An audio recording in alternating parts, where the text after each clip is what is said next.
안녕하세요. 김명지입니다. 이번 시간에는 이영미 선생님의 이야기를 소개해 드리려고 합니다. 1학년 3반 선생님인 영미 씨는 오늘 하마터면 큰일을 치를 뻔했습니다.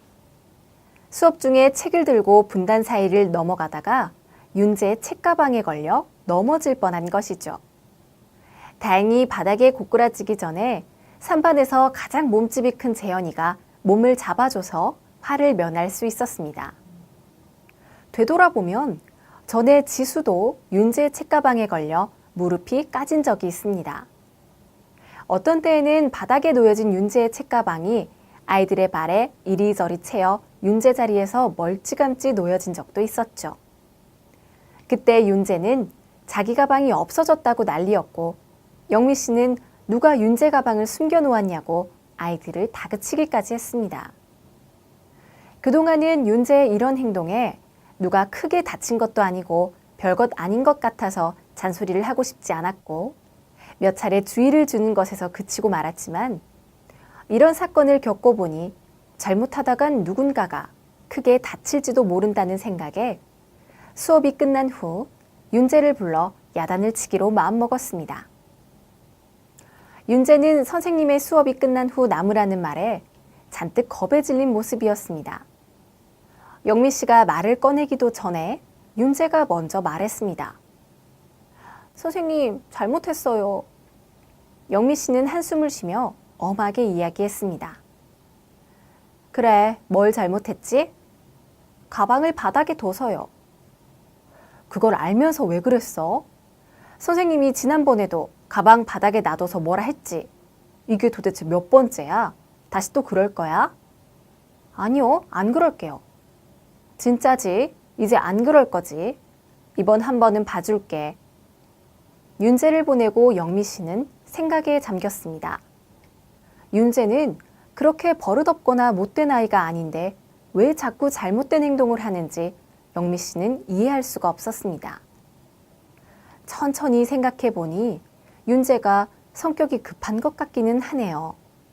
학교에 오면 아이들과 놀고 싶은 마음에 오자마자 가방을 아무데나 놓고 아이들에게 다가가기 일쑤고 놀고 싶은 마음은 알지만 조금만 조심하면 좋을 텐데 윤재와 다시는 그러지 않겠다는 약속을 하긴 했지만 과연 내일 윤재의 가방이 책상 옆에 걸려 있을지 영미 씨는 걱정도 되고 왠지 불길한 느낌만 든다고 합니다. 여러분은 어떻게 생각하세요? 윤재는 지속적인 선생님의 주의에도 불구하고 같은 잘못을 반복하고 있는데요. 이번에는 윤재가 선생님과의 약속을 지킬 수 있을까요? 아이들이 어떻게 행동할 때 그 행동이 잘못된 행동이라고 판단하시나요? 또 아이들이 어떤 잘못된 행동을 할 때 부모와 교사가 개입해야 한다고 생각하시나요?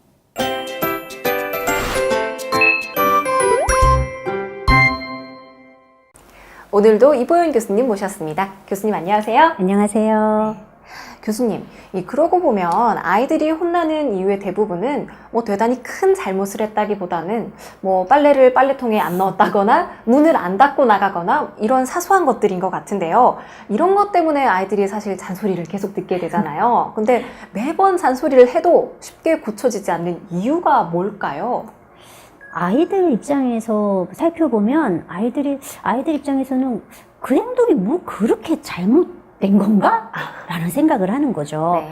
엄마 입장에서는 양말을 내놓지 않으면 찾아야 하고 깜빡 잊어서 빨래를 못하면 나중에 신고 갈 양말이 없어지니까 난감한 일이지만 아이들에게는 양말 따위는 그리 중요하지 않아요. 맨발로 가도 되거든요. 자신이 별 생각 없이 한 행동이 누군가에게는 심각하거나 성가신 일이라면 그걸 알게 된다면 아이들도 고치려고 애쓰지만 그런 생각이 들지 않으면 한 귀로 듣고 한 귀로 흘려버리는 거죠. 근데 그렇다고 해서 또 맨날 이렇게 설명만 해주게 되면 아이들 입장에서는 또 꾸중 듣는 기분이 들어서 반발심이 생기진 않을까요?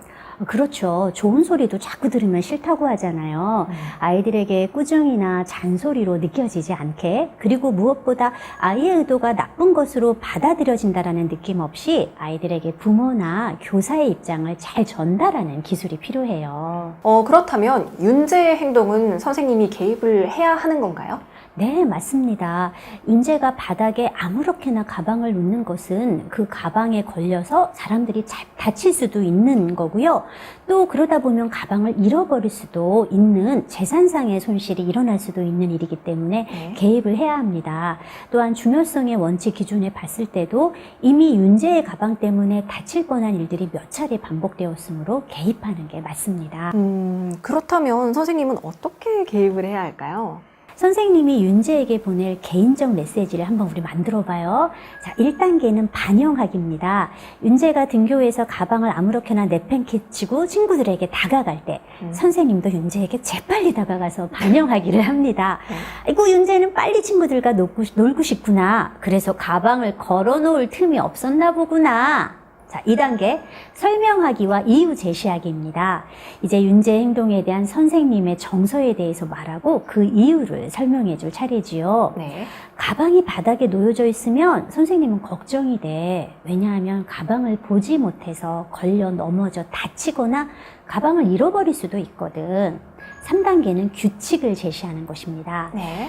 윤재야, 지금 가방을 책상 옆에 걸어두거라.